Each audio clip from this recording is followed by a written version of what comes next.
My name is Ian George. This is my studio in Wisbon. The Museum of the Post Anthropocene came about mainly from a piece of work I'd started on called Our Footsteps Slowly Fade. And it was sort of playing around with the idea of memory and as things disappear from us, do we remember them, what happens in the future, and how do things change as memory changes. And it got me thinking about longer periods of time. So I was thinking about the way the world's going at the moment. If and when we all finally disappear, what gets left behind?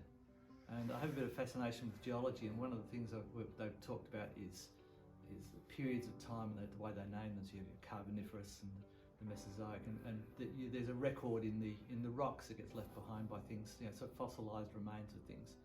And so I was playing around with those sorts of ideas, and there's an acknowledged period of time which is happening now, which is called the Anthropocene, and it's a record that we're going to leave in the geological record. So 1 million years, 10 million years, 100 million years from now, something will be able to dig down and find that there was a technological civilization at this point in time from the things we left behind, the pollution, the radiation, the refined materials.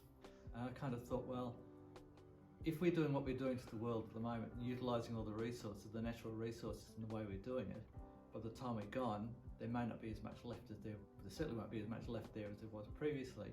How will life adapt to utilising things that should be there but are no longer there for them?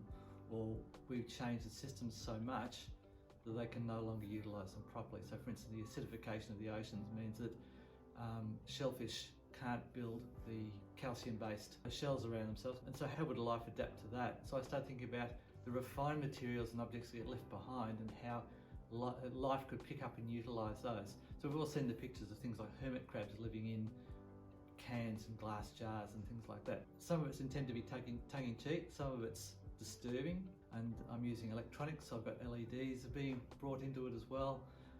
There's some moving elements to it, although no motorised ones. But the idea behind this is to explore the whole range of things that life can do to adapt to these objects.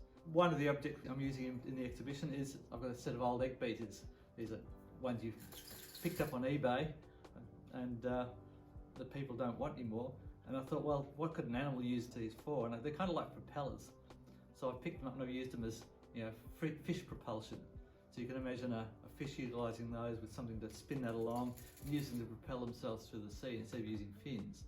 So you've got this realistic or a fish looking like object with these attached to them. So there's elements, artificial elements, mechanical elements, and in some cases mineral elements attached to the creatures that I'm making. So in a short time period, you might be able to find objects like this buried and be able to utilise those.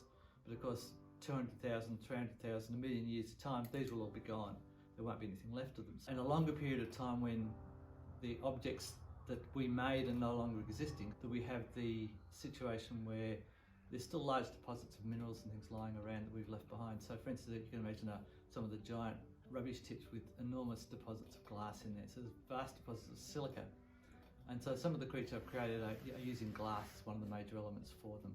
And so I've had a glass blower make a whole range of different shapes, which we're utilising to create animal shapes out of that, with glass as like a shell element for them. Equally, I'm using, it's all about the idea of radioactivity, how long that lasts for. So you can imagine a nuclear reactor that's been abandoned, it's going to go into meltdown eventually, and it's going to collapse and leave these enormous patches of extreme radiation lying around. Same with the places where they store nuclear weapons. You've got the plutonium and the uranium in high concentrations sitting in those sorts of places, which normally are highly toxic and poisonous, but given nothing else to utilise, how would a creature use those? So the idea is that these are plants that are picking up elements of the radioactive material and utilising them to grow with, and trying to imagine how they'd look. And so these ones are using LEDs in them as well to make them glow. John Bodin's the other artist who's working with me on this as a photographer, and so he's approaching it from the point of view of recording what's going on. So he's kind of recording the collapse. So his work is about that end point where everything's starting to fall apart. So the actual exhibition is called the Museum of the Post Anthropocene because it's after us and it's intended as a museum exhibit. Kind of plays with that idea of the carny sideshow So you've got that element of the ridiculous nature of some of the exhibits in it, but also that serious nature of the museum. So it plays with two elements of it. So there's the element of humour and the element of distress with the things that are happening, where for this to have happened means that we've caused it and we've killed ourselves off in the process. So it's slightly depressing, but also the idea to make you laugh at the same time. What you see in it is dependent on your view of the world, I guess, as well. Hopefully it makes people laugh, but also makes them think. I think there's far too many art pieces are far too serious. Far too many artists ignore the fact that things can be funny as well as being serious at the same time. And you can explore it in a whole range of different ways.